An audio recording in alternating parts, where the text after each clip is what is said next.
wabarakatuh.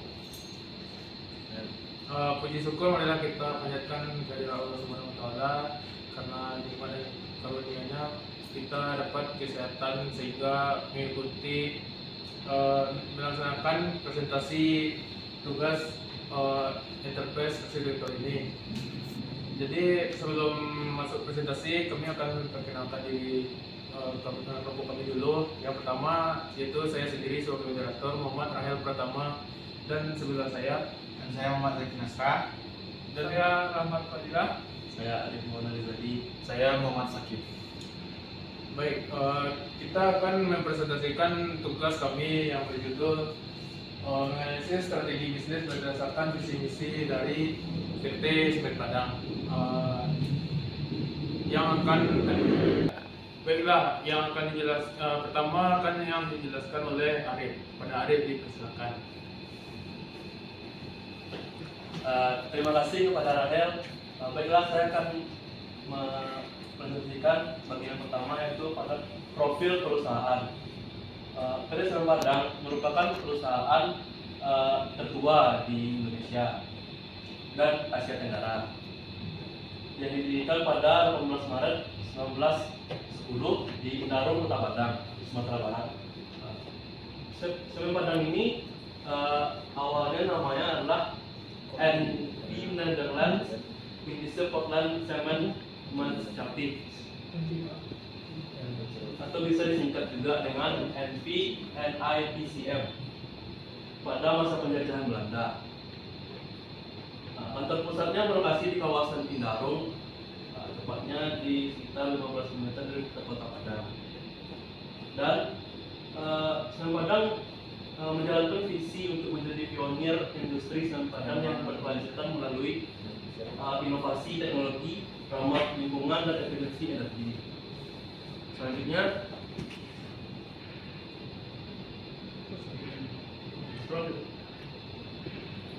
kita masuk ke visi misi. Yang pertama adalah visi dari Semen Padang tersebut menjadi perusahaan persemenan yang andal, unggul, dan berwawasan lingkungan di Indonesia bagian barat dan Asia Tenggara. Lanjut ke misi. Yang pertama, memproduksi dan memperdagangkan semen serta produk terkait lainnya yang berorientasi kepada kepuasan pelanggan. Yang selanjutnya, yang kedua, mengembangkan SDM yang kompeten, profesional, dan berintegritas tinggi. Dan yang ketiga, meningkatkan kemampuan rekayasa dan engineering untuk mengembangkan industri semen nasional. Yang keempat, memberdayakan, mengembangkan, dan mensinergikan sumber daya perusahaan yang berwawasan lingkungan.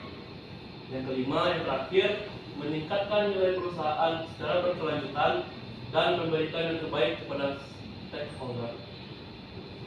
Masuk ke strategi bisnis yang relevan berdasarkan visi misi. Yang pertama yaitu strategi operasional yang berfokus ke efisiensi dan inovasi produksi, modernisasi optimal, implementasi, diversifikasi. Dan yang kedua, strategi sumber daya manusia yang berfokus ke pengembangan kompetensi dan integritas untuk meningkatkan program regenerasi dan kaderisasi, dan yang penguatan budaya integritas. Selanjutnya, nomor 3, ke strategi pasar yang fokus ke penguatan dan ekspansi regional.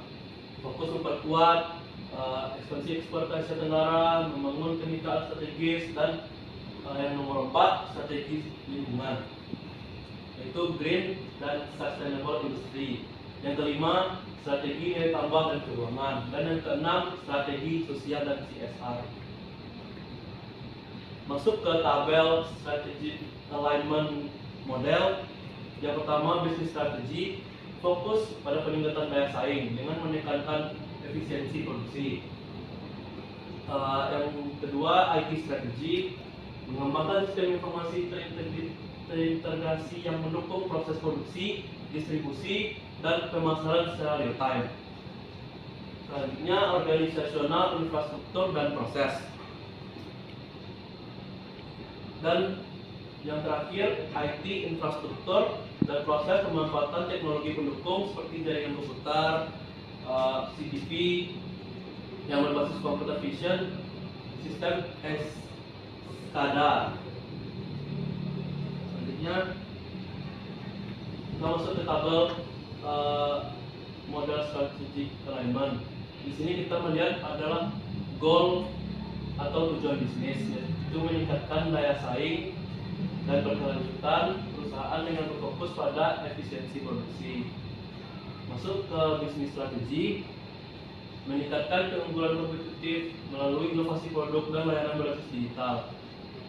Dan terakhir, program atau inisiatif, pengembangan sistem informasi terintegrasi untuk produksi, distribusi, dan pemasaran, dan yang akhirnya adalah optimalisasi sistem keuangan dan pembayaran digital antar mitra bisnis. Baiklah, sekian dari saya. Saya lempar ke moderator. Baik, terima kasih kepada Arif. Materi selanjutnya akan dijelaskan oleh Muhammad Zaki. Pada Zaki dipersilakan.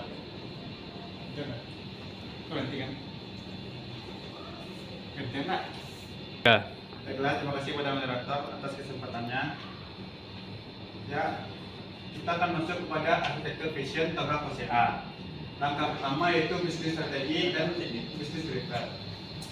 Bisnis strategi yang pertama meningkatkan daya saing dan keberlanjutan perusahaan melalui efisiensi produksi, inovasi teknologi, dan perluasan pasar. Kedua, mengimplementasikan industri hijau dengan pemanfaatan energi alternatif dan teknologi ramah lingkungan. Yang ketiga, memperkuat digitalisasi proses bisnis. Yang keempat, meningkatkan kompetensi SDM agar profesional dan berintegritas tinggi. Selanjutnya, bisnis driver. Yang pertama itu tekanan persaingan bisnis nasional dan global. Yang kedua, tuntutan keberlanjutan lingkungan. Yang ketiga, transformasi digital industri 4.0. Yang keempat, kepuasan pelanggan dan perluasan pasar. Dan yang kelima, dukungan pemerintah terhadap pembangunan infrastruktur nasional. Masuk ke langkah kedua yaitu arah strategi arsitektur.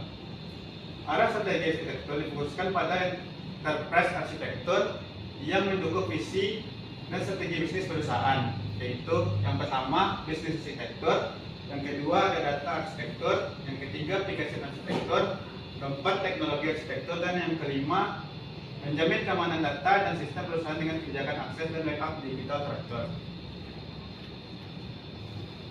Di sini bisa kita lihat domain arsitekturnya bisnis arsitektur. Arah strategi arsitekturnya itu menstandarkan proses bisnis utama seperti produksi, distribusi, dan layanan pelanggan agar lebih efisien. Tujuannya itu meningkatkan efisiensi operasional dan konsistensi proses di seluruh cabang dan plant.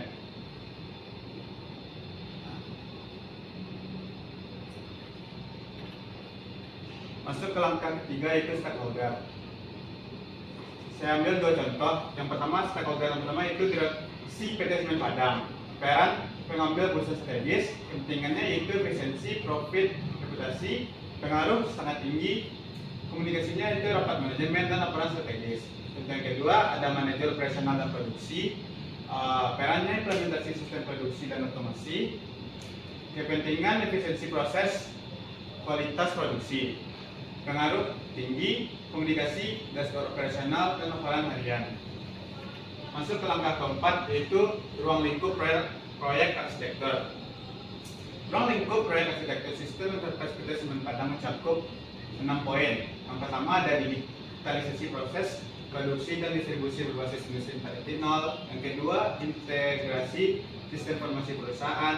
Yang ketiga, implementasi sistem data analitik dan pelaporan untuk mendukung keputusan strategis. Yang keempat, ada peningkatan infrastruktur IT. Yang kelima, pengembangan aplikasi pelanggan online. Yang keenam, transformasi daya kerja digital melalui pelatihan penguatan SDM teknologi. Baiklah, saya akan dilanjutkan oleh rekan saya Fadil. Baik, kita lanjut kepada fase B yaitu bisnis arsitektur. Yang pertama, saya akan menjelaskan baseline keadaan bisnis saat ini. PT Semen Padang merupakan satu perusahaan sangat tertua di Indonesia yang berada di bawah naungan SIB Group. Langsung saja, Semen Padang memiliki beberapa aspek keadaan saat ini. Yang pertama, proses bisnis utama, Produksi semen dilakukan secara konvensional, namun mulai mengadopsi otomatisasi SCADA. Distribusi dilakukan lewat packing plant dan jalur ekspedisi ke berbagai daerah. Teknologinya sudah ada integrasi sistem terhadap ERP, SCADA, dan HRS, tetapi belum seluruhnya terhubung dengan platform enterprise. SDM dan budaya, SDM profesional dengan pelatihan rutin, namun adopsi digitalisasi masih bertahap. Pasar fokus di Indonesia bagian barat dengan ekspor terbatas ke negara Asia Tenggara.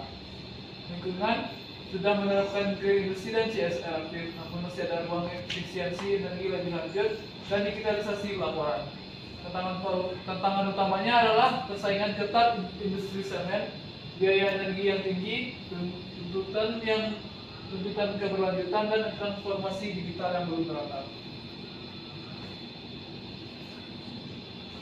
Ini adalah value chain dari kondisi semen Padang saat ini, yaitu struktur organisasinya sudah jelas, tetapi sistem pelaporan antar direktorat masih terpisah.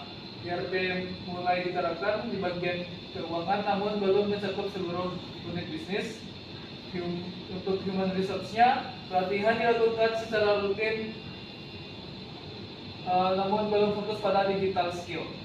Untuk teknologi development-nya, penggunaan SCADA sudah membantu produksi, namun belum didukung dengan data analitik dan integrasi sistem.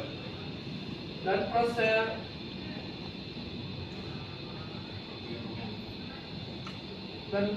proses pengadaan menggunakan sistem semi manual. Untuk future condition yang akan kami rencanakan melalui program PCB ini, yaitu integrasi sistem keuangan produksi dan SDM melalui ERP, tata kelola digital, sistem riset ESG Group. Untuk human research, pelatihan SDM menuju digital literasi dan industri 4.0 skills. Program pengembangan kepemimpinan berbasis kompetensi. Untuk teknologi development, pengembangan smart factory dengan IoT, AI, dan analitik data. Untuk procurement, sistem pengadaan digital, e-procurement, dan transparan. Untuk target bisnis yang diharapkan, aspek bisnisnya, proses bisnis. Untuk target masa depannya, yaitu semua unit produksi logistik SDM, keuangan dan penjualan, dan integrasi dalam satu sistem enterprise digital, yaitu ERP dan IoT. Dampaknya meningkatkan efisiensi operasional, mengurangi reputasi data, serta mempercepat pengambilan keputusan lintas departemen. Dan untuk teknologi, transformasi menuju smart factory berbasis industri 4.0 dan data analitik. Dampak dari strategisnya meningkatkan daya saing industri melalui otomatisasi dan analisis data real time yang mendukung inovasi proses dan produk. Untuk berbeda perbandingan atau analisis gap-nya dalam digitalisasi proses, kondisi sekarang digitalisasi parsialnya belum terintegrasi antar sistem. Targetnya integrasi penuh antar unit kerja. Untuk gap-nya butuh integrasi sistem enterprise dan pelatihan SDM. Untuk efisiensi energi, kondisi sekarang pemanfaatan WHRPG dan bahan bakar alternatif terbatas. Targetnya optimalisasi energi melalui sensor dan IoT. Gap-nya butuh peningkatan investasi teknologi hijau. Arsitektur roadmap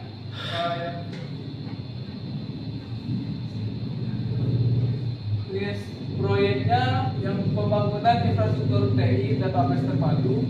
Gap yang ditangani sistem TI antar unit belum terintegrasi dan data masih terpisah. Langkah perbaikan yaitu membangun data center dan database terpusat yang menghubungkan seluruh unit produksi dan logistik, SDM keuangan. Waktu pelaksanaan atau estimasinya 2025.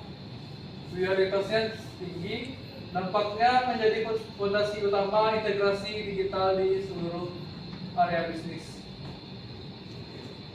Untuk integrasi ERP yang sudah ada, sistem gap yang ditanganinya adalah sistem produksi SCADA. Langkah perbaikannya mengembangkan modul integrasi antar sistem menggunakan API. Waktu pelaksanaannya 2025 sampai 2026. Prioritas tinggi.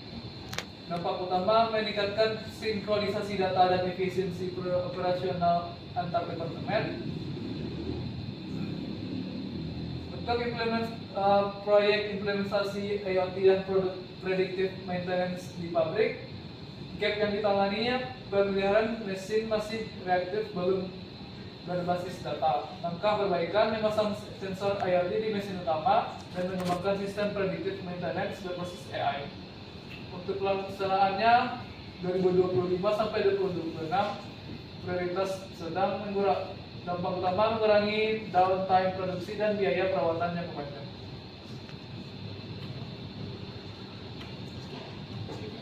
Untuk program peningkatan kompetensi digital SDM, gap yang ditangani SDM belum sepenuhnya siap menghadapi digitalisasi. Langkah perbaikannya menyelenggarakan pelatihan digital skill dan leadership 4.0. Estimasinya 2025 sampai 2027. Prioritas tinggi, dampaknya meningkatkan kapabilitas SDM dalam menjalankan sistem digital dan otomasi. Sekian dari saya kembalikan ke moderator. Terima kasih kepada Fadil. Untuk selanjutnya untuk kelas C yang dijelaskan oleh Muhammad Zaki. Muhammad Zaki, silakan.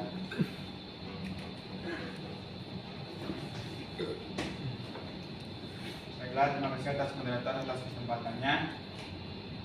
Kita akan masuk ke dalam Information System Architecture program kelas C. Yang pertama yaitu arsitektur data IRD. Langkah pertama dalam perencanaan arsitektur sistem informasi adalah mendefinisikan struktur data organisasi melalui Entity Relationship Diagram atau ERD. Yang akan saya jelaskan pada gambar seperti ini.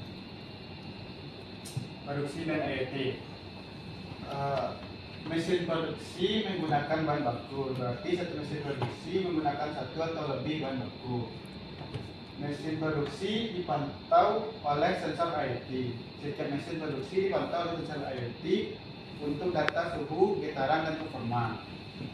Sensor IoT menghasilkan data untuk produksi semen.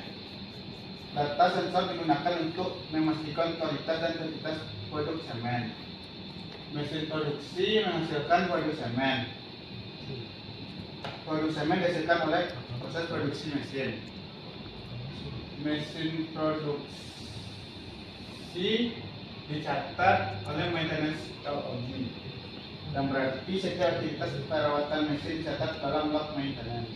Dan yang keenam, maintenance log terkait dengan sensor IoT. Data sensor menjadi dasar penentuan maintenance atau predictive maintenance. Masuk ke penjualan dan distribusi. Hubungannya yaitu distributor melakukan pesanan penjualan, yang berarti distributor membuat pesanan untuk produk semen. Kedua,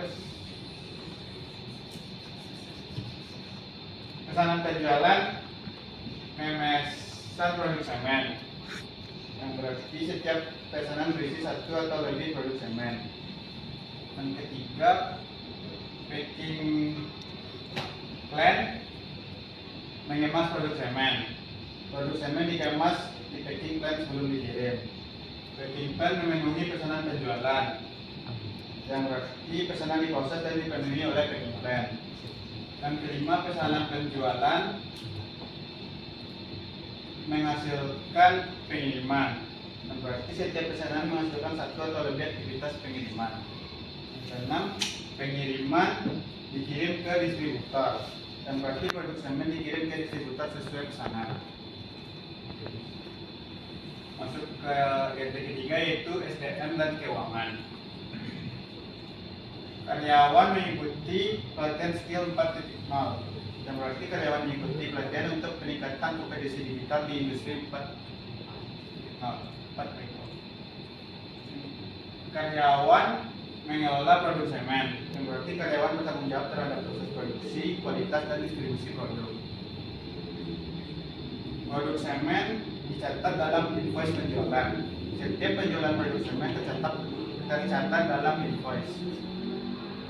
Dan yang terakhir yaitu karyawan memproses invoice penjualan, yang berarti karyawan bagian keuangan menangani pencatatan validasi invoice. Kita lanjut ke yang kedua, yaitu arsitektur komponen kelas diagram.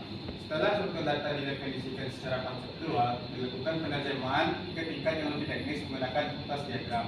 Diagram ini tidak hanya menjelaskan entitas sebagai tabel statis, tetapi juga mendefinisikan operasi dan fungsi metode dari objek-objek tersebut. Sebagai contoh, pada modul distribusi placement padang, kelas diagram memiliki atribut teknis seperti tipe data koordinat GPS untuk pelacakan, pengiriman, dan fungsi real-time tracking, seperti pada gambar ini. Lanjut ke yang ketiga, yaitu integrasi aplikasi Archimate Application Operation Diagram. Sebagai tahap akhir dalam perancangan arsitektur sistem informasi, digunakan diagram Archimate untuk menggambarkan kerjasama antar aplikasi. Diagram Archimate berdasarkan batang memperlihatkan integrasi level antara sistem ERP, SCADA, dan TRIS. Melalui diagram ini terlihat bagaimana aplikasi saling berkomunikasi dan bertukar layanan servis untuk mendukung proses bisnis secara menyeluruh, yang bisa dilihat pada gambar ini.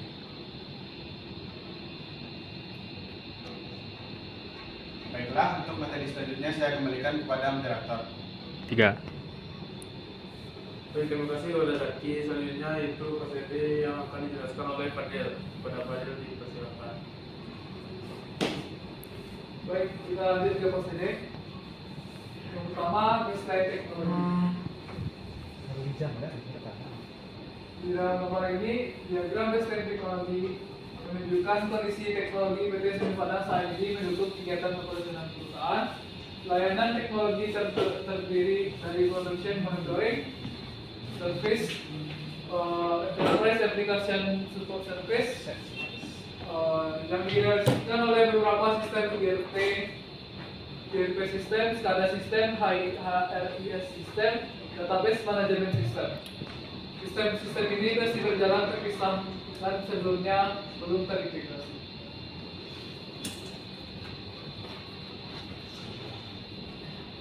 Target dari teknologi arsitektur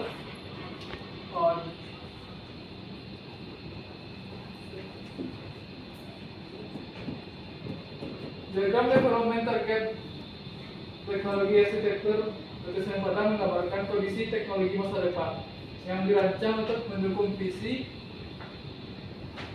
perusahaan sebagai industri persemanan yang andal dan unggul dan berwawasan lingkungan. Arsitektur ini dibangun berdasarkan kebutuhan bisnis serta hasil perancangan pada fase B dan fase C dengan tujuan utama menciptakan teknologi yang terintegrasi, efisien, dan mampu mendukung transformasi digital serta penerapan industri 4.0 di seluruh perusahaan.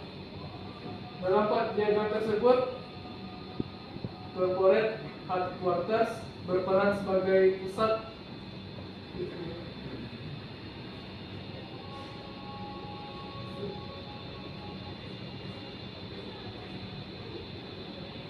kendali sistem enterprise yang didukung oleh enterprise data center dan aplikasi server. Sistem-sistem utama seperti ERP, HRIS, dan CRM, dan bisnis intelligence dijalankan secara terpusat untuk mendukung fungsi manajemen keuangan SDM dan layanan pelanggan. Sementara itu pada production plant dan factory area, teknologi SCADA, PLC, IoT sensor, dan predictive maintenance system yang digunakan untuk memantau proses produksi. Selanjutnya, urgensi dan deskripsi gap antara baseline dan target. Diagram ini menggambarkan perbandingan antara kondisi arsitektur teknologi saat ini dan kondisi masa depan.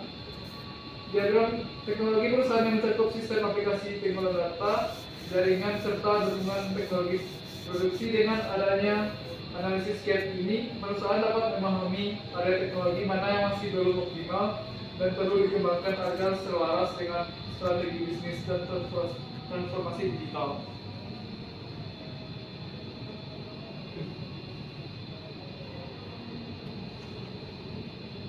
Sekian dari saya untuk fase E. Saya dulu kembalikan dulu ke Anda. Terima kasih kepada Fadil. Penjelasan selanjutnya yaitu fase E yang dijelaskan oleh Sakib kepada Sakib dipersilakan. Tiga. Baiklah, terima kasih atas moderator kesempatannya. Jadi saya akan menjelaskan tabel fase E di sini, opportunities dan solution. Jadi phase opportunities dan solution bertujuan untuk mengidentifikasi peluang perbaikan yang muncul dari hasil gap analysis kondisi baseline itu ASDIS dan target arsitektur 2B serta merumuskan solusi arsitektural yang realistis dan bernilai bisnis. Pada PT Semen Padang, fase ini berfokus pada transformasi digital, integrasi sistem enterprise, peningkatan efisiensi operasional, dan dukungan terhadap visi perusahaan sebagai industri semen yang unggul dan berwawasan lingkungan. Nah, di sini ada beberapa poin yaitu poin pertama, atribut perubahan utama. Berdasarkan hasil analisis arsitektur. Jadi di sini ada beberapa poin. Yang pertama yaitu atribut perubahan umum. Jadi di sini ada beberapa poin. Yang pertama yaitu atribut perubahan utama. Berdasarkan hasil analisis arsitektur dan gap, atribut perubahan utama yang diidentifikasi adalah yaitu integrasi sistem enterprise. Perubahan dari sistem yang berjalan terpisah seperti IRD, SCADA, HIRS, dan CRM menuju platform enterprise yang terintegrasi secara end-to-end. Nah, yang kedua, transformasi digital product, peralihan dari otomasi parsial ke pemanfaatan penuh teknologi industri 4.0 seperti IoT, predictive maintenance, dan data analysis. Yang ketiga yaitu sentralisasi dan kualitas data, pengembangan data warehouse dan business intelligence untuk mendukung pengambilan keputusan berbasis data real time. Lalu yang keempat, digitalisasi, distribusi dan layanan pelanggan, perubahan dari proses manual atau semi digital menuju sistem logistik dan layanan pelanggan berbasis aplikasi dan real time tracking. Itu yang kelima, penguatan SDM digital dan budaya kerja, peningkatan kompetensi SDM agar mampu mengoperasikan dan memanfaatkan teknologi digital secara optimal. Yang terakhir, keberlanjutan dan green industry, integrasi teknologi hijau dan sistem pelaporan lingkungan digital untuk mendukung efisiensi energi dan gitu. Enggak, mulai. Lalu di sini juga ada iklan, faktor. Oke. Nah, jadi di sini juga ada beberapa faktor seperti perubahan teknologi, lalu saluran penjualan dan distribusi, konsolidasi layanan, sistem infrastruktur, standarisasi operasional, dan keberlanjutan dan lingkungan, itu sustainability. Lalu yang kedua, konsolidasi gap analysis. Itu ada juga beberapa domain arsitektur, kesenjangan gap dan solusi potensial dan ketergantungan domain arsitektur tersebut seperti teknologi, SDM atau organisasi, dan lingkungan dan keberhasilan. Lalu yang ketiga di sini juga ada identifikasi dan pengelompokan work packages-nya. Nah, di sini level utamanya kan ya PT Semen Padang, yaitu work package-nya ada beberapa kelompok berdasarkan domain seperti fokus integrated enterprise system, lalu yang kedua back office dan operational optimization, lalu yang ketiga smart factory dan digital customer experience, lalu dan yang keempat digital documentation dan sustainability management. Nah, yang keempat dan yang terakhir identifikasi transition arsitektur dan work package. Nah, bisa kita lihat dari gambar juga ada beberapa travel dan goal lanjut ke transition A dan B, terus juga ada target dan baseline sistem terpisah seperti transition A dan B, terus baseline arsitektur as is, terus transition A unified ERP system, terus yang keempat transition B yaitu IoT dan data warehouse, terus kelima transition C sharing dan sustainability system, dan yang keenam target arsitektur to be, dan tujuh teknologi layer, dan yang terakhir yaitu stakeholder yang terlibat. Jadi diagram Archimedes ini menggambarkan transformasi PT Semen Padang dari sistem operasional yang terpisah menuju smart factory dan digital enterprise melalui tahapan transition arsitektur. Transformasi ini mendukung efisiensi operasional, integrasi sistem enterprise, peningkatan layanan pelanggan, serta penerapan prinsip green industri yang berkelanjutan. Jadi sekian TOGAF ACE. Oke, saya kembalikan pada moderator. Baik, terima kasih kepada Sagip. Saya itu kesimpulan. Jadi kesimpulannya adalah penerapan framework TOGAF dari PCA hingga PCE pada PT Semen Padang memberikan gambaran menyeluruh mengenai perencanaan dan pengembangan arsitektur enterprise yang selaras dengan tujuan bisnis perusahaan. Peningkatan ini membantu perusahaan dan merespon kebutuhan transformasi digital, peningkatan efisiensi operasional, serta integrasi sistem informasi di seluruh lini organisasi. Baiklah, segitu dari presentasi dari tugas kami. Kurang dan lebih kami mohon maaf. Assalamualaikum warahmatullahi wabarakatuh.